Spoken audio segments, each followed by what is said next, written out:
ನಮಸ್ತೆ ಸ್ನೇಹಿತರೆ. ವೈಶಾಖ ಪುರಾಣದ 7ನೇ ಅಧ್ಯಾಯ. ವೈಶಾಖ ಮಾಸ ಧರ್ಮ.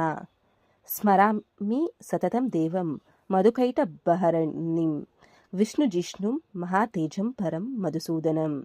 ನಾರದರು ಮುಂದುವರಿಸುತ್ತಾರೆ.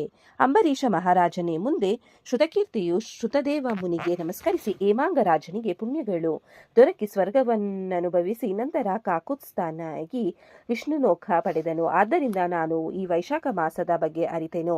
ಈ ಮಾಸವು ಬಹಳ ಶ್ರೇಷ್ಠವಾಗಿದೆ, ಆದ್ದರಿಂದ ಮಾಸ ಧರ್ಮವನ್ನು ತಿಳಿಸಬೇಕು ಎಂದು ಕೋರಿದನು. ಆಗ ಶ್ರುತದೇವನು ಹೇಳುತ್ತಾನೆ, ರಾಜ, ನೀನು ತರುಣಾವಸ್ಥೆಯಲ್ಲಿರುವಾಗಲೇ ಶ್ರೀ ಹರಿಗೆ ಪ್ರಿಯವಾದ ವೈಶಾಖ ಮಾಸದ ಬಗ್ಗೆ ಕುತೂಹಲದಿಂದಿರುವೆ. ಆದ್ದರಿಂದ ನಾನದನ್ನು ಹೇಳುತ್ತೇನೆ. ಇತರ ಮಾಸಗಳಿಗಿಂತ ವೈಶಾಖ ಮಾಸ ಶ್ರೇಷ್ಠವಾಗಿದೆ. ಆದುದರಿಂದ ಈ ಮಾಸದಲ್ಲಿ ಜಲದಾನ, ಛತ್ರಿದಾನ, ತಂಗುದಾನಗಳು, ಬೀಸಣಿಗೆಯನ್ನು ದ್ವಿಜಹರನಿಗೆ ದಾನ ಮಾಡಿದರೆ ಮತ್ತು ವೈಶಾಖ ಮಾಸದಲ್ಲಿ ಅಕ್ಕಿ ಧಾನ್ಯಗಳು, ತರಕಾರಿ, ಛತ್ರಿ, ಬೀಸಣಿಗೆ, ಪಾನಕ, ಹಣ್ಣುಗಳು, ಹೂವುಗಳು, ತೆಂಗಿನಕಾಯಿ ದಾನ ಮಾಡಬೇಕು. ಬಾವಿ, ಕೆರೆ ಮುಂತಾದವುಗಳನ್ನು ದಾನ ಮಾಡಬೇಕು. ಮಧುಸೂದನನನ್ನು ಎಳೆಯ ಚಿಗುರೆಲೆಯಿಂದ ಪೂಜಿಸಬೇಕು. ಶ್ರೀ ಲಕ್ಷ್ಮೀನಾರಾಯಣನನ್ನು ಯಾರು ವೈಶಾಖ ಮಾಸದಲ್ಲಿ ಪೂಜಿಸುವುದಿಲ್ಲವೋ ಅವರು 5 ಬಾರಿ ರಾಕ್ಷಸ ಜನ್ಮ ಪಡೆಯುವರು. ವೈಶಾಖ ಮಾಸದಲ್ಲಿ ಯಾವ ಸ್ತ್ರೀ ಪ್ರಾಂತಃ ಕಾಲದಲ್ಲಿ ಸ್ನಾನ ಮಾಡಿ ಮಾಸಾಭಿಮಾನಿಯಾದ ಮಧುಸೂದನನ್ನು ಪುಷ್ಪದಿಂದ ಪೂಜೆ ಮಾಡುವಳು ಅವಳು ಸಂತಾನ ಮತ್ತು ಸಂಸಾರ ಸುಖ ಪಡೆಯುತ್ತಾಳೆ. ಯಾವ ಸ್ತ್ರೀ ಈ ಪೂಜೆಯನ್ನು ಮಾಡದಿರುತ್ತಾಳೋ ಆಕೆಯಿಂದ ಆಕೆಯ ಪತಿಯ ಆಯುಷ್ಯ ಕ್ಷೀಣಿಸುತ್ತದೆ. ಈ ವೈಶಾಖ ಮಾಸದಲ್ಲಿ ಶ್ರೀ ಹರಿಯು ಎಲ್ಲರ ಮನೆಯಲ್ಲಿ ವಿಶೇಷವಾಗಿ ಸಾನ್ನಿಧ್ಯದಲ್ಲಿರುವನು.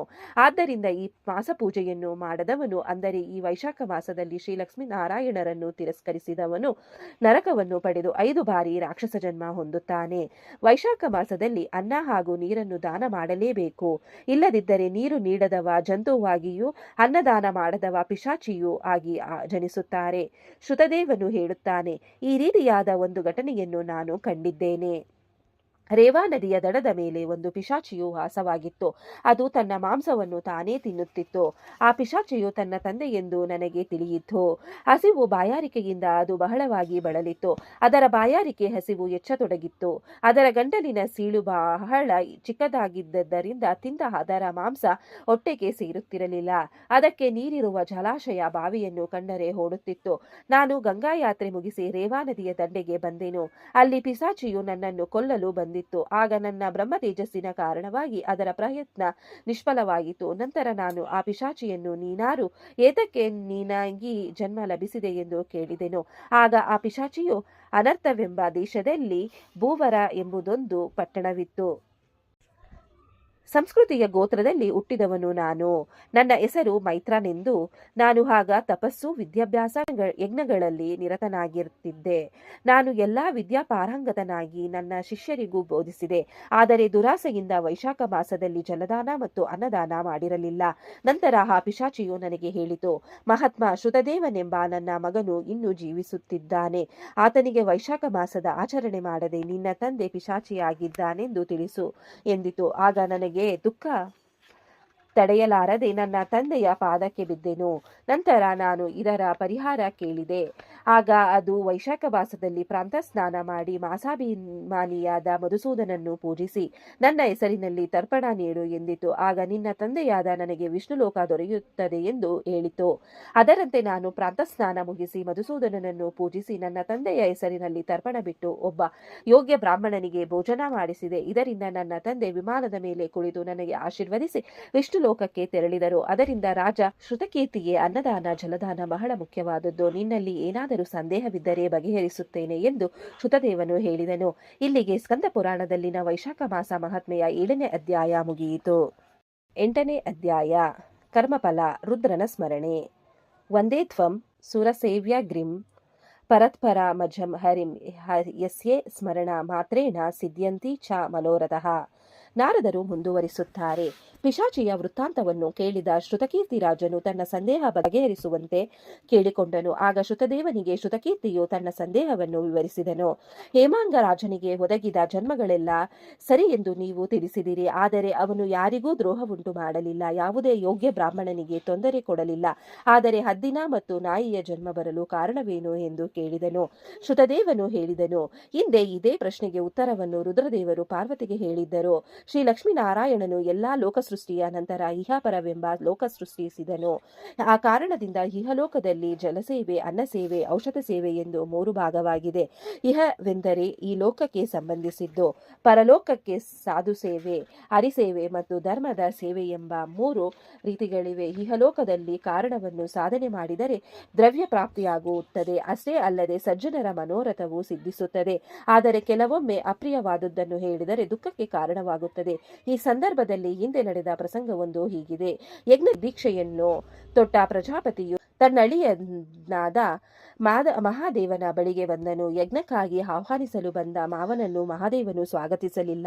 ತಾನು ಅವನಿಗಿಂತ ಶ್ರೇಷ್ಠನೆಂದು ತಿಳಿದು ಹಿರಿಯರು ಕಿರಿಯರು ಬಂದಾಗ ಎದ್ದು ನಿಂತರೆ ಅದರಿಂದ ಕಿರಿಯರಿಗೆ ತೊಂದರೆ ಎಂಬ ಶಾಸ್ತ್ರವಚನವಂದಂತೆ ಸುಮ್ಮನಿದ್ದನು. ದಕ್ಷ ಪ್ರಜಾಪತಿಯು ಕುಪಿತನಾದನು. ಸ್ಮಶಾನವಾಸಿಯು ದರಿದ್ರನೂ ಆದ ತನ್ನ ಅಳಿಯನ ವರ್ತನೆ ಅವನಿಗೆ ಇಷ್ಟವಾಗಲಿಲ್ಲ. ಗಜಚರ್ಮದ ವಸ್ತ್ರ, ಸ್ಮಶಾನವಾಸ, ಸರ್ಪಗಳ ಆಭರಣ, ಭೂತಗಣಗಳ ಸಹವಾಸ ರುದ್ರನದು. ಹಿಂದೆ ತೋಳನಿಗೆ ಹೆದರಿ ಓಡಿದವನಿಗೆ ಗೌರವ ಬೇಕೆ? ಅವನನ್ನು ನಂಬಿದ ಮಗಳು ಧರ್ಮಭ್ರಷ್ಟಳಾದಳು. ಹೀಗಾಗಿ ಅಳಿಯ ಮಗಳಿಬ್ಬರು ಗೌರವಕ್ಕೆ ಯೋಗ್ಯರಲ್ಲ. ಹೀಗೆಲ್ಲ ಯೋಚಿಸಿದ ದಕ್ಷ ಪ್ರಜಾಪತಿಯು ಅವರಿಬ್ಬರನ್ನು ಯಜ್ಞಕ್ಕೆ ಆಹ್ವಾನಿಸದೆ ಮನೆಗೆ ಹೋದನು.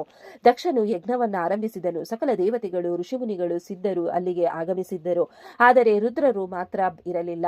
ತಂದೆಯ ಮನೆಯಲ್ಲಿ ನಡೆದಿರುವ ಯಜ್ಞಕ್ಕಾಗಿ ಪಾರ್ವತಿಯು ಹೋಗಲು ಬಯಸಿದಾಗ ಮಹಾದೇವನು ದೈವ ನಿಂದಕನಾದ ದಕ್ಷನ ಮನೆಗೆ ಹೋಗಬೇಡ, ಇಂದೊಮ್ಮೆ ಅವನು ನಮ್ಮನ್ನು ಅವಮಾನಿಸಿದ್ದಾನೆ ಎಂದು ವಿವೇಕ ಹೇಳಿದರು. ತಂದೆ ಎಂಬ ಮಮತೆಯಿಂದ ಪತಿಯ ಮಾತನ್ನು ಮೀರಿ ಅವಳು ಹೊರಟಳು. ಯಜ್ಞಶಾಲೆಯಲ್ಲಿ ರುದ್ರನನ್ನು ಹೊರತು ಎಲ್ಲರಿಗೂ ಆಹುತಿ ಕೊಟ್ಟರು.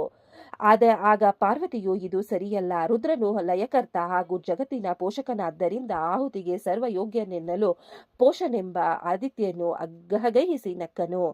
ಉಳಿದವರು ನಾನಾ ರೀತಿ ಹೀಯಾಳಿಸಿದರು. ತಂದೆಯು ಅವಳನ್ನು ಅವಮಾನಗೊಳಿಸಿದನು.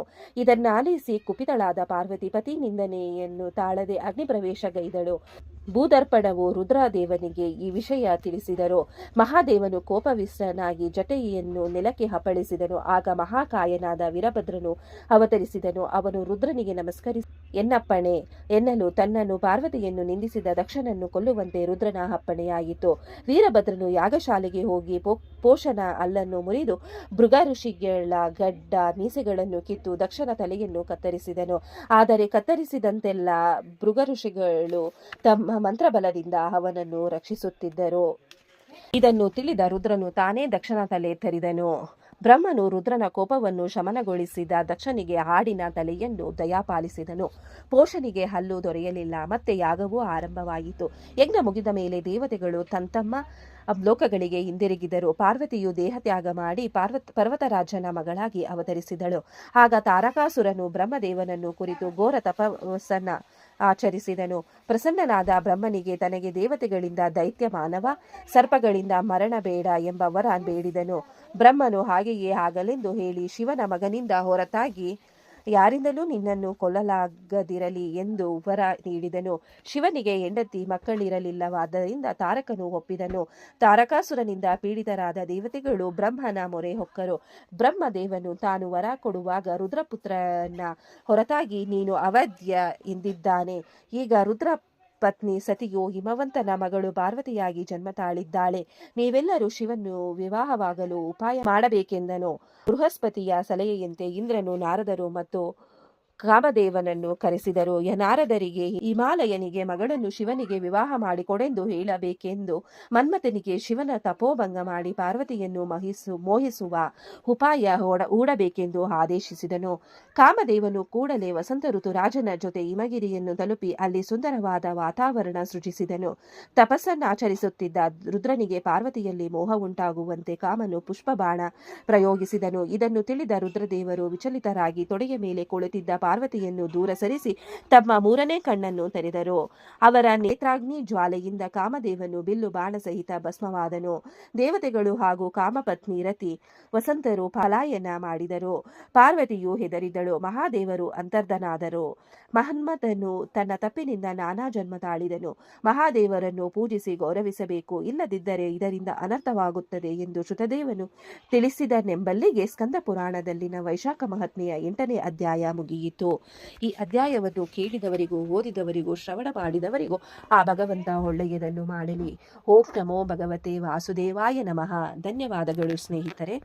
ವಿಡಿಯೋ ನೋಡಿಕ್ಕೆ ಎಲ್ಲರಿಗೂ ಧನ್ಯವಾದಗಳು. ನಿಮಗೆ ಈ ವಿಡಿಯೋ ಇಷ್ಟ ಆಗಿದ್ರೆ ಪ್ಲೀಸ್ ಒಂದು ಲೈಕ್ ಮಾಡಿ.